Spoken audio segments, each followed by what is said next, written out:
research is mainly focused on the health effects of digital and social media exposure in children and adolescents. I use epidemiological and statistical methods to investigate how the use of digital media determine children's health outcomes, including metabolic syndrome,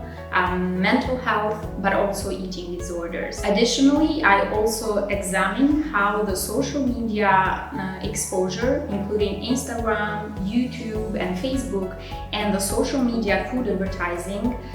affects the health-related behavior among children and adolescents, including food intake, eating habits, dietary patterns, and sensory taste preferences from childhood to adolescence, so in the long term.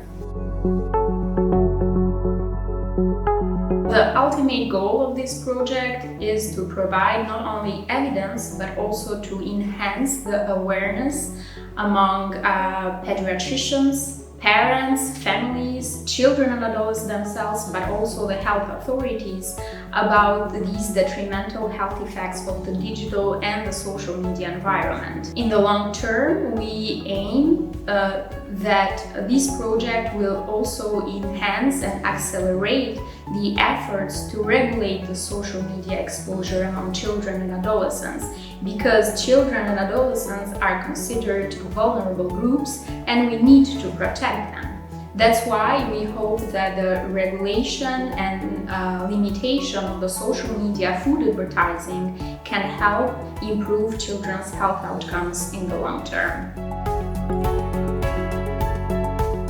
First of all, we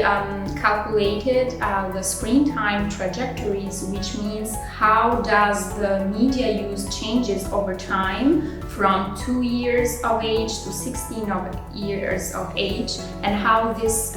affects the metabolic syndrome. The next step after this would be to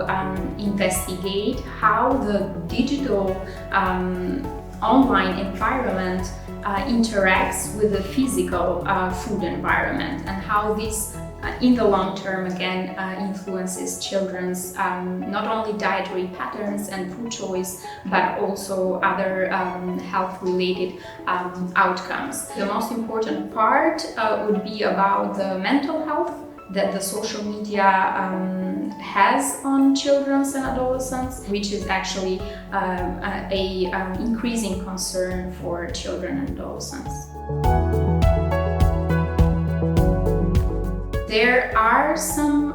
cross-sectional studies, which means studies that are conducted at only one time point, which ask children how much you use your smartphone or how much you use the social media, and at the same time they see their food choice and their dietary patterns. But what is missing is the longitudinal studies, so which means if the child uses YouTube or the smartphone today, how this will impact its health and its eating habits after 10 or 15 years. And that's what we want to do